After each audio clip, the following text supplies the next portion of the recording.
Welcome to the At the Coalface podcast with your host, Jason Greenwood. This podcast is all about what it's really like in the trenches of digital and e-commerce.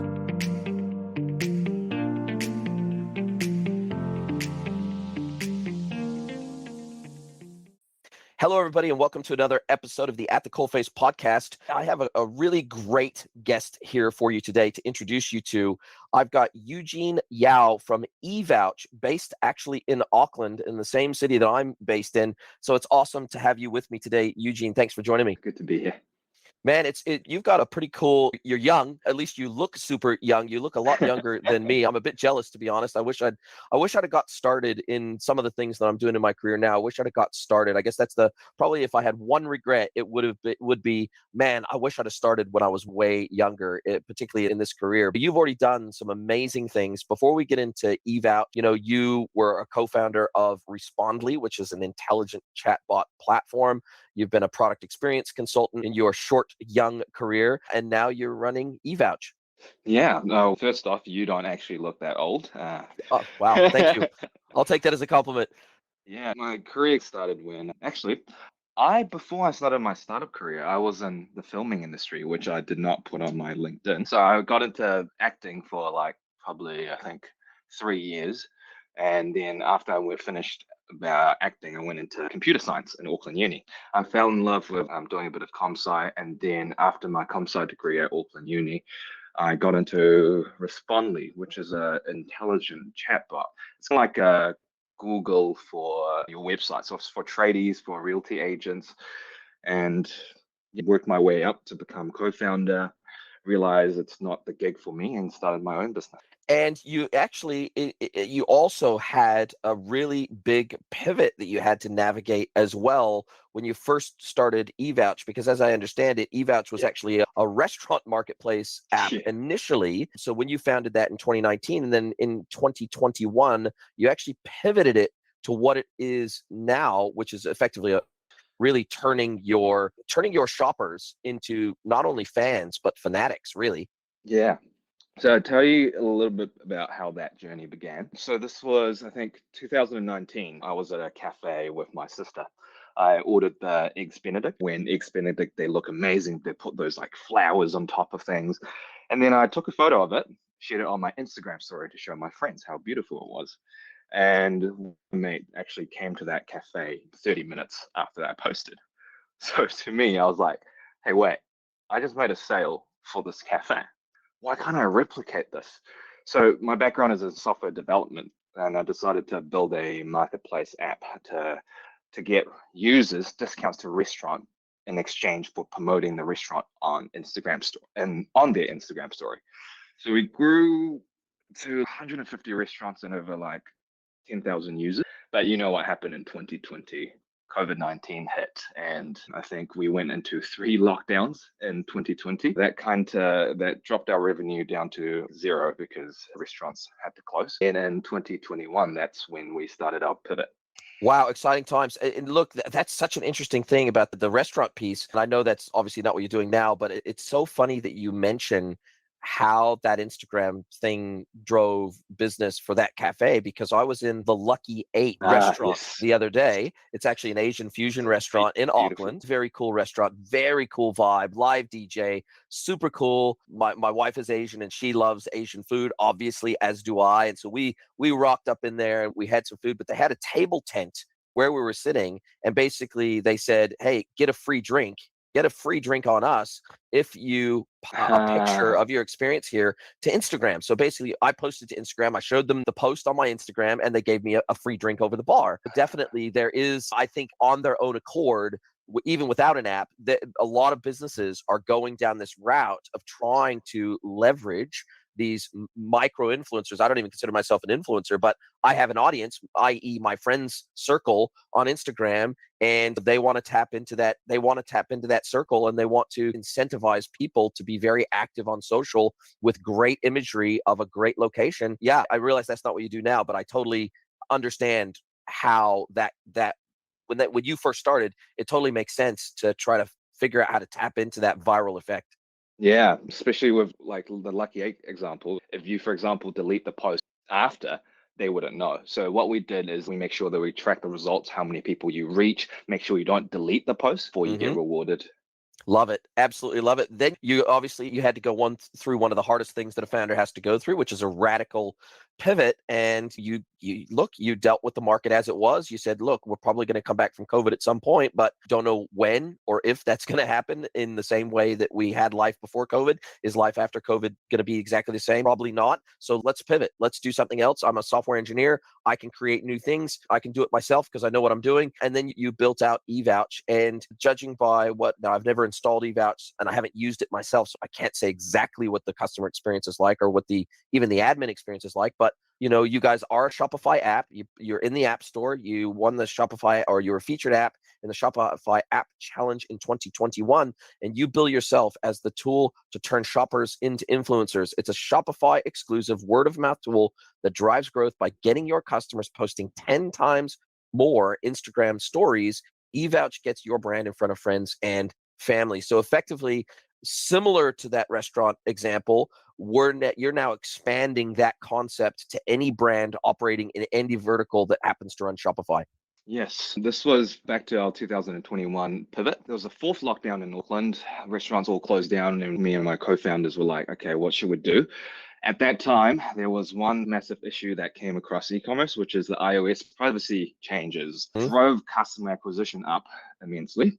And we're like, all these e-commerce brands, they've got like thousands of customers in their fingertips. Why can't they mobilize these customers and make them post on their Instagram? Everyone's got Instagram. Imagine if you have like 10,000 orders a month and 10% of your customers post every month. That's 1,000 posts every month. That will reach tens of thousands of friends and family. So technically you would go viral. Who do you trust the most? Your friends and your family, especially when the ad industry, like you think like Generation Z and millennials, once you see that sponsored or ad on Facebook ad, you just scroll away. Like your attention span isn't there anymore. This is especially true with Gen Z, so you can see them flocking over to TikTok. Yeah, so I created eVouch to make sure that we get the most engaged audience. You really care about what your friends are doing, so you always check your Instagram story to see what they're buying, what they're doing at the moment they upload a story. Wow, that's so cool. I really love that. And you use the Natural Patch Co.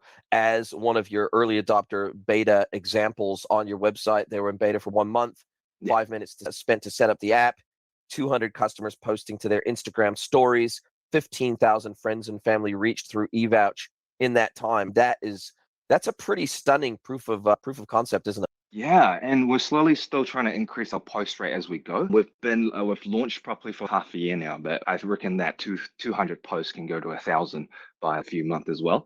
And the cool thing about Natural Patch is that I think 2 weeks ago they got a post from Kim Kardashian, Yeah. but not through us. But they got an organic post from Kim Kardashian that boosts their sale like 2x over a few days, which is pretty insane. Like looking at the stats. But yeah, Yeah, I mean, did you hear about Kim Kardashian starting her own private equity firm on the back of her personal brand?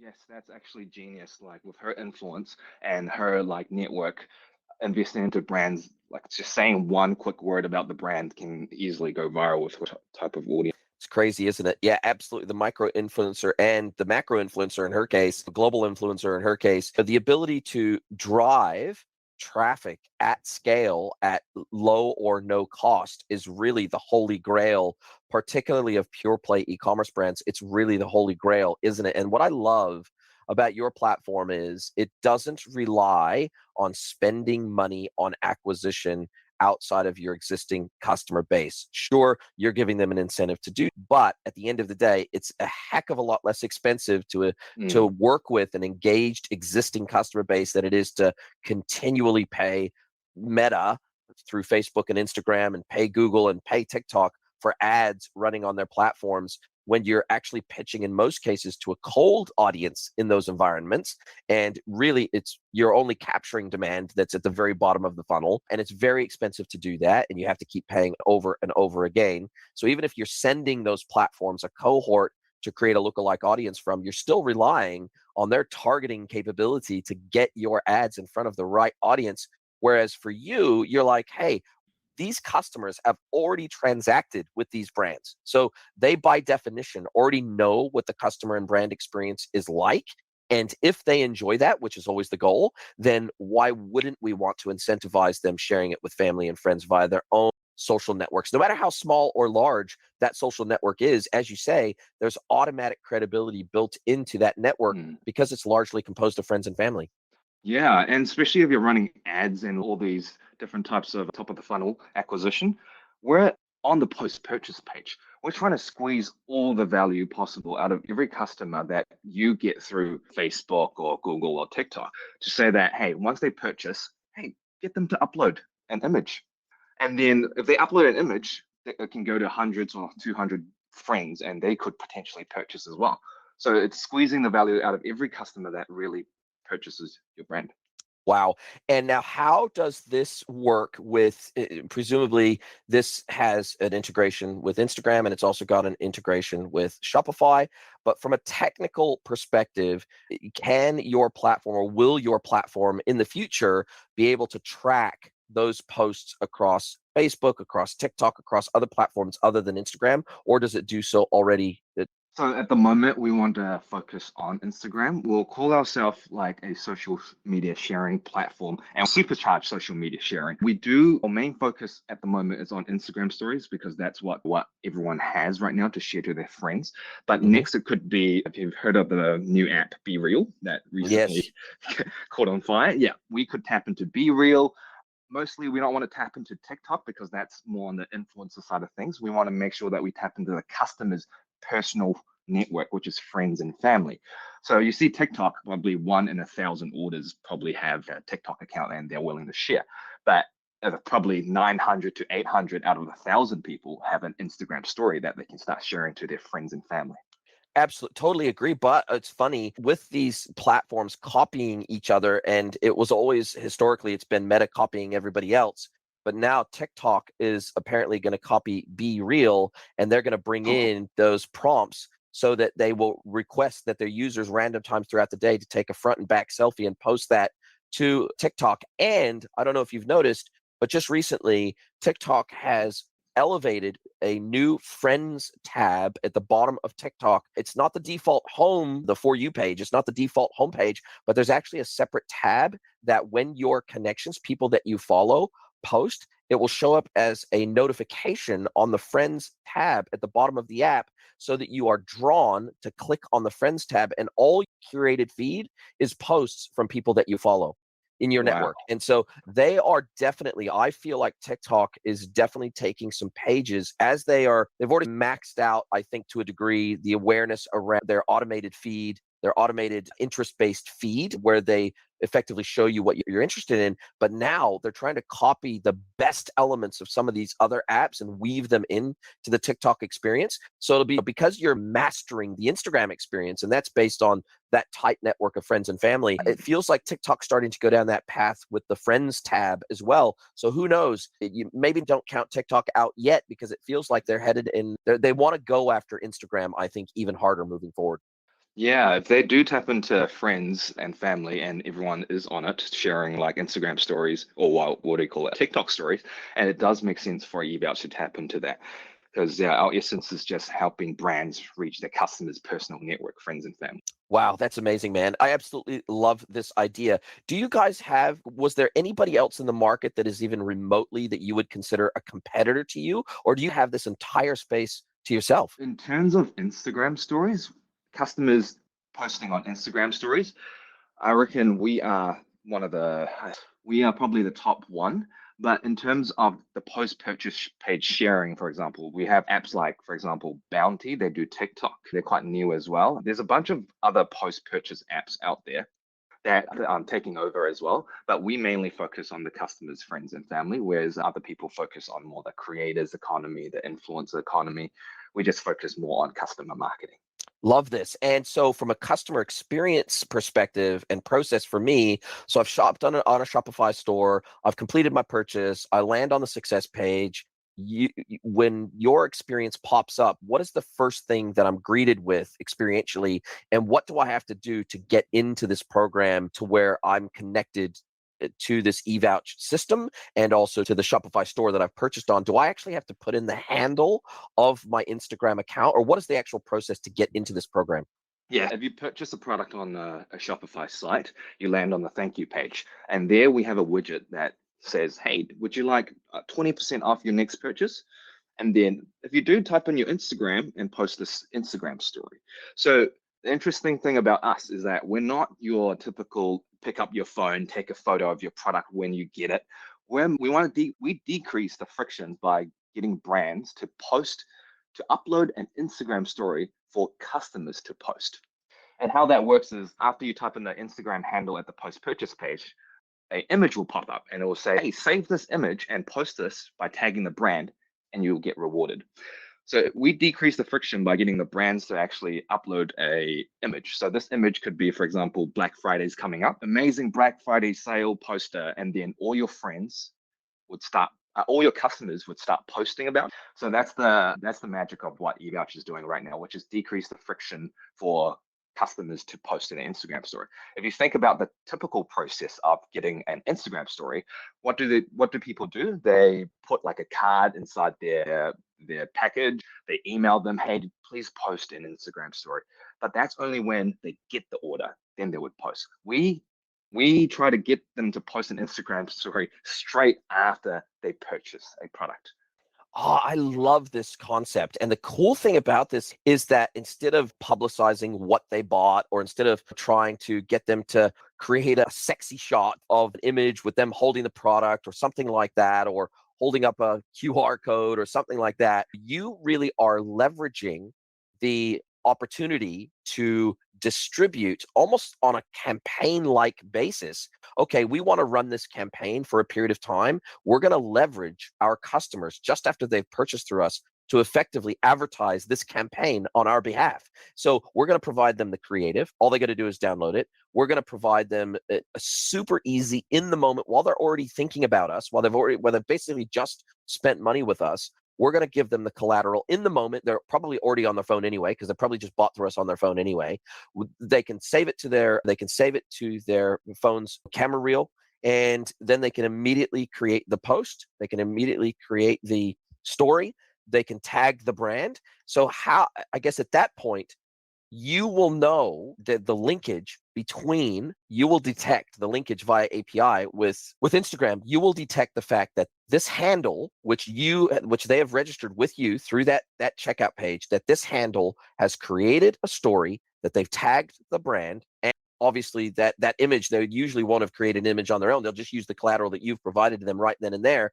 And it's at that point that triggers off effectively I'm guessing a coupon code that gives them 10% off or a specific value discount on their next purchase. Is that roughly how the process would Yes. work? So we actually wait until like our system makes sure that the story is active for 24 hours before we actually reward them.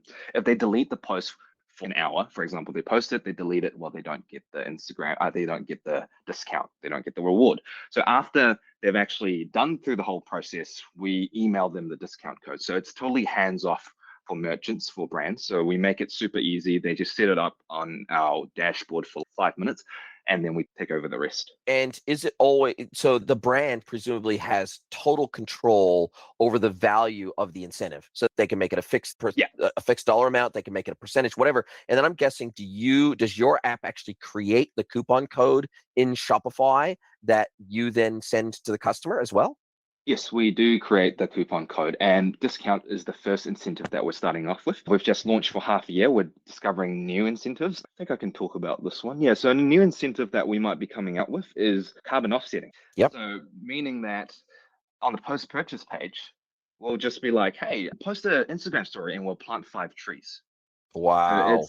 that's the sustainable approach to a lot of ethical vendors that are keen to jump on. And I guess, or it could be something like get free shipping on your next order with us, Yes. regardless of a free shipping threshold, get free shipping, or there's multiple different ways. Or if they've got a loyalty program with tiers, then it could be, hey, you automatically get opted into the gold tier of this loyalty program if you share. Yes. Or I guess there's a number of other integrations you could build out with other apps, like you could build out an integration with the Rise AI app, or you could build out Yes. other integrations with other apps that effectively you're supercharging the benefits of them running these other apps, because now you are leveraging this social word of mouth as a way to get them more deeply embedded beyond just a simple discount. You're now getting them more embedded into the customer experience that you're looking to provide. Even if it was a membership program, for example, Inveterate now has come out with their membership platform for Shopify. So it feels like your platform has a long way to grow in terms of being able to build out these other integrations with other platforms that supercharges the value that your app brings to the table. Yes, yes. And we've actually got vendors like coming to us asking, hey, can we, if they plug in their Instagram, can we reward them with join our community, like a membership card thing where they can get access to limited edition items?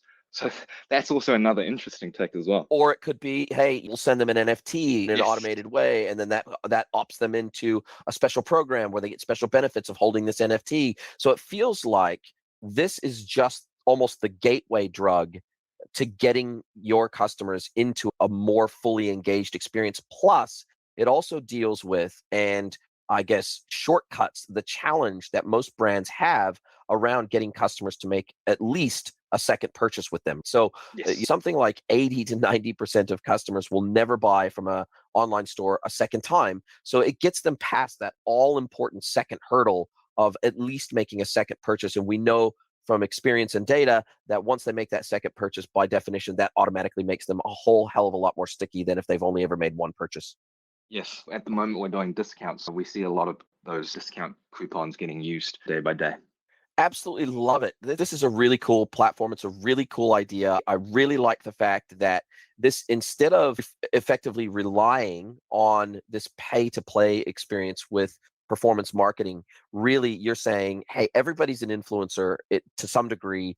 They're at least an influencer in their own circle of friends and family and community. Why wouldn't we want to leverage that to the maximum and do that in the moment while they're already thinking about their purchase experience? So the interesting thing is how we started a long time ago was that the trust for Facebook ads at that time, I think it was 2020, was at 12%. And then the trust for word of mouth recommendations was at 92%. And that has not decreased over, I don't know, probably decades. But Facebook ads and Instagram ads, the trust in those has gone down quite immensely. And we're seeing that. So with the iOS privacy change, people started flocking to Instagram, no, started flocking to influencers. So what's Hmm. happening in the influencer economy right now is that it's really saturated and everyone's uploading their affiliate codes, making it more and more saturated. And I think in 10 years time, it's gonna be the same thing. If influencers start talking about a product, people are gonna be skeptical and be like, oh, do I really believe him or her? The idea of what eVouch is trying to do is 10 years down the line, you will still trust your friends. You will trust your friends because they have purchased the product, not because they're getting something free to post. It's because they've purchased the product and they're posting about the product. Wow, that's such a great idea. I really love this idea. I love the fact that you were willing to pivot. I love the fact that you were willing to take a chance on this new model. I love the fact that you had that never say die attitude. Okay, COVID hit. Wow, that kind of put a bullet in our first business model. That's not the only business model we can run with. You pivoted and now you're really growing. Now you're really growing. And now that you're out of beta on the platform, are you at liberty to say how many merchants you have roughly running the platform, or is it growing really fast? At the moment, we have just over 500 brands, I can say. We're still growing. At the moment, we're looking for like merchants probably in the 7, 8 figure business at the moment because the more customers you have, the better we perform. If you only have 100 customers purchasing every month, there's only so many photos you'll get every month as well. So we do encourage bigger businesses with 1,000 orders or more to hop on so that they get the customers spreading word of mouth. Love it. And how do you guys make your money? Do you charge a fixed platform fee? Clearly, you're a SaaS platform because you're an app that plugs in. How do you guys make your money? Do you charge on a per post basis for processing that post, or do you charge a fixed fee, or a blend of the two? How do you guys work? So at the moment, we have an app that's gone live that we've actually just made free just for people to try out Mhm. because we're still building features, building new things, but we do have a custom app. We do have another custom app that we built specifically for vendors that are 7 and 8 figures. And how we charge over there is about $2 per post. Yep, makes sense. Makes absolute sense. Now, are you so you're not in the so you're in the Shopify App Store already? Yeah, the Shopify App Store, the app over there at the moment, it's free. We'll be turning it into paid in a few months' time once we get more features in the app. But for the custom app, we already build like really cool features that we can start charging for as well, which is it's going to cost $2 per story. And like if I click the sign up page on your website today, it takes me to a page where it's effectively a registration page. It's a type form page where it says start. Is that for that private app? Yes, it's for the private app. So we want to make sure if you're a 7 to 8 figure business, if you're doing a decent amount of orders, we want to handhold you through our beta process. So similar to Natural Patch, who's our early adopter, we would really be digging into your metrics and say, hey, how do we optimize your customers' word of mouth? So that is the name of the game of what we're doing. Nice. So it's like a white glove onboarding experience Yes. where really you're actually helping brands to craft the strategy of how they can best use your platform as opposed to just Yes. saying, here's a self-service tool, go for your life. Yeah, because if you think about it, Facebook Ad Manager, you're uploading photos to get to the right audience to make sure that it resonates. The same thing goes for eVouch. We're delivering a creative through your customers' personal networks. So it has to resonate with their customers' friends and family. If it doesn't resonate with our customers' friends and family, you won't see those conversions come through. Yeah, absolutely. And I'm guessing that your breadth of experience in this space is an invaluable value add to the platform itself, because the platform's just the tool, but really understanding how to leverage the tool in the best way possible to when you're taking data across all these 500 customers that are using your platform, that becomes a pretty rich data set to better understand what drives conversion and what doesn't. Yeah, at the moment, that's the free side of the app. Yeah, we're still growing that at the moment. It will take some time, but people that visit the app store, they're usually under 200 purchases. So there's small stores that we're getting on board. We have a few large stores, one store that's like doing 60,000 orders, which gets a lot of Instagram stories.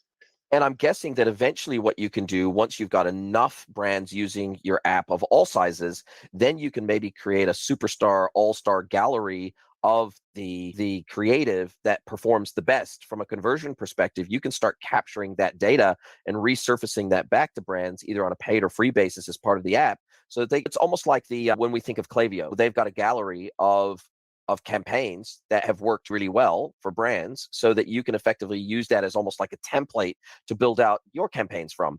And so it feels like once you've got enough data flowing through the system, your AI then can track what the conversion rate is of those campaigns. And you can select the heaviest hitting, the ones that are the most successful, and you can start creating almost like a gallery of the best campaigns so that brands can start understanding what type of creative performs the best in those friends and family environments.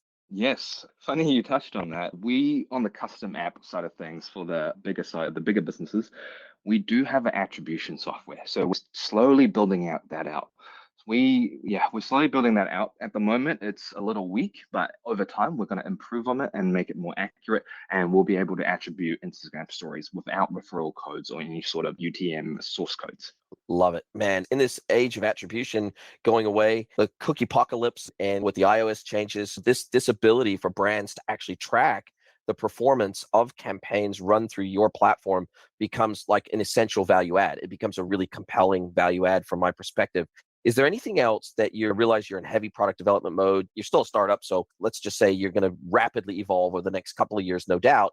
But is there anything on your immediate roadmap other than what you just talked about there that you can share that you say, hey, this is something that we're getting asked for a lot that our platform doesn't necessarily do today, so we're going to add it, or you already know, hey, we want to add these 3 features over the next 12 months because we want our app to do even more. Yes, one of the features that's been requested is actually UGCs. So getting customers to take out their phones once they get their box, post again. So you think of like first they post a post-purchase image of saying, hey, I just bought this product that's so cool. And then after they get the product, they post it again. So that is something that we're slowly working on as well to bring the UGC back. So now not only are you getting one photo for per customer, you could potentially get more than a 1, 2, or just more down the line. Yeah, and I guess that then takes out some of your competitors that are only focusing on that, that are only focusing on the post receipt posting model. Then if you're covering both of those bases, then they only need to run one platform to manage that entire program.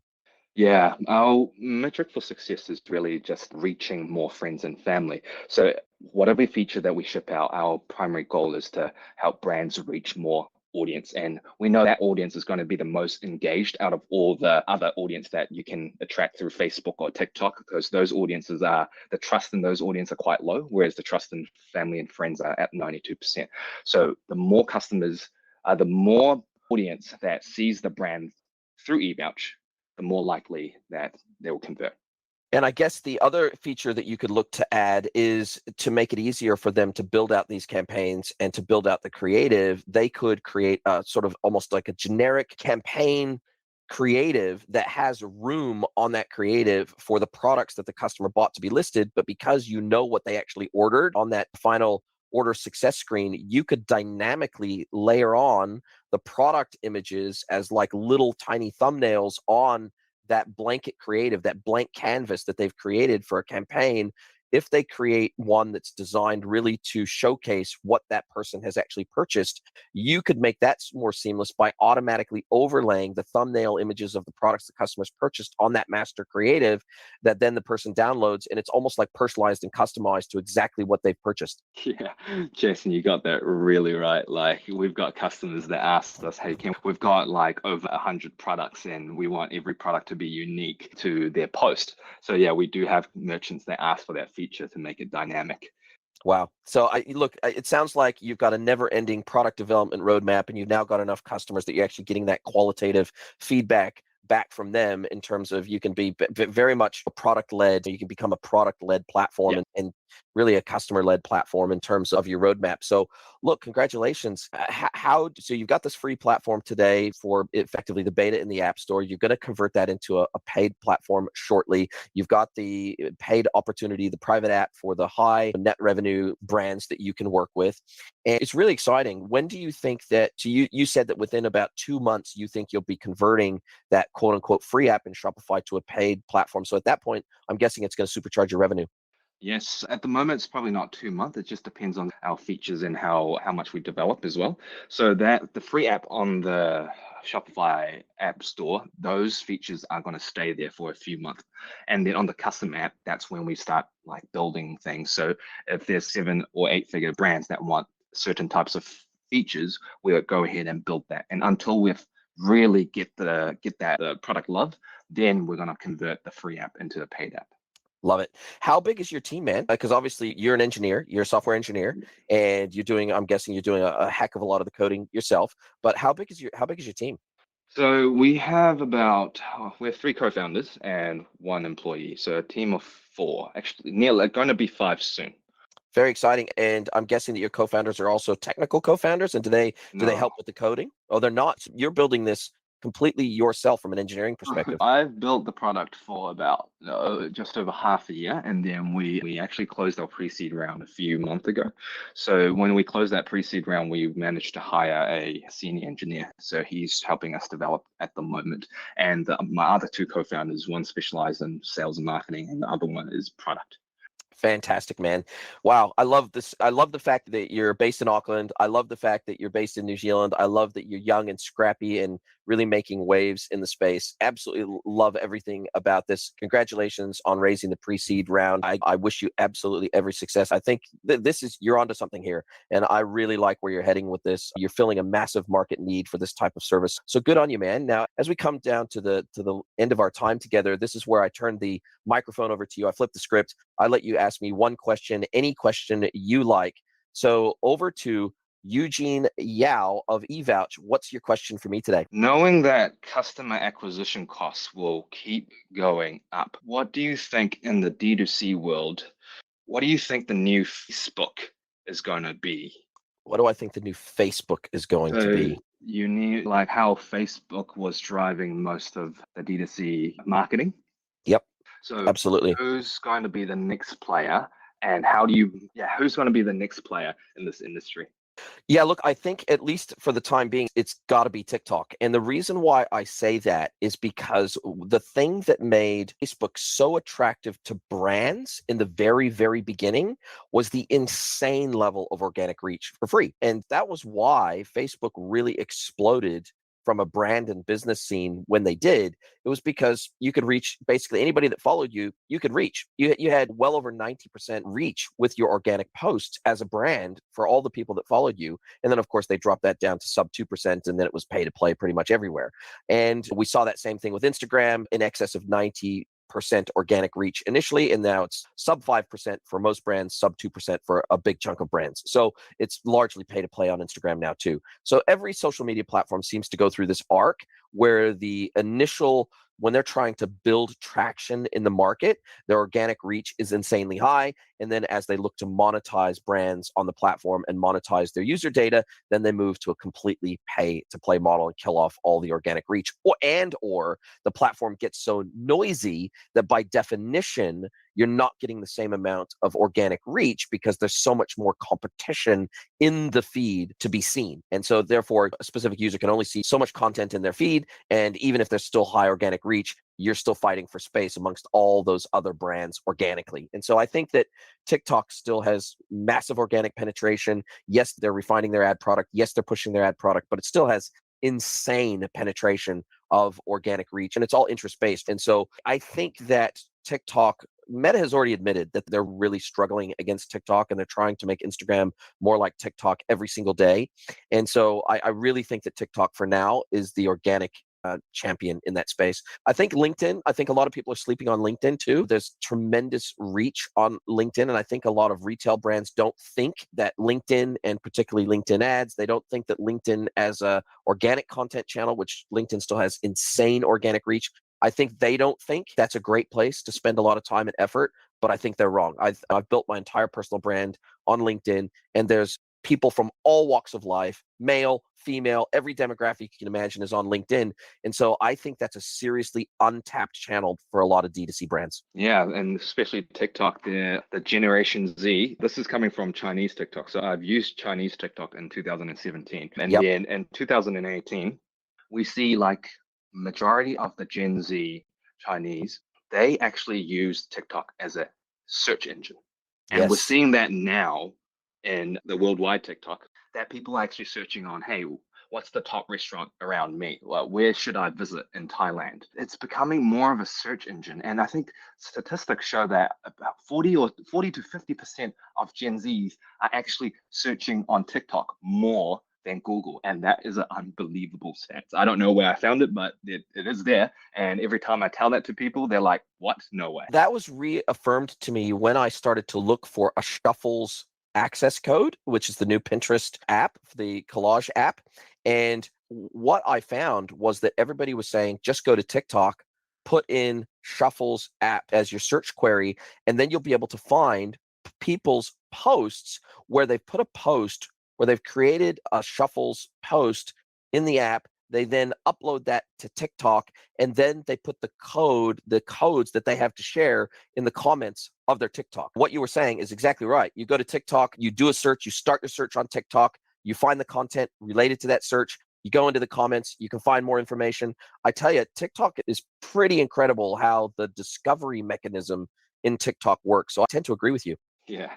Incredible. Incredible. Well, listen, Eugene, it has been fantastic speaking with you. Really appreciate your time today. Wish you every success with your app. It sounds like you're well on your way, and I can't wait to see what you're going to do next. And maybe we can chat again in another 6, 12, 18 months and see how far you've come with eVouch. Thanks for having me, Jason. It's been a pleasure being on the pod. Are you a merchant or software vendor that is focused on e-commerce or omnichannel? Then head over to greenwoodconsulting.net to see how we can help you scale your business.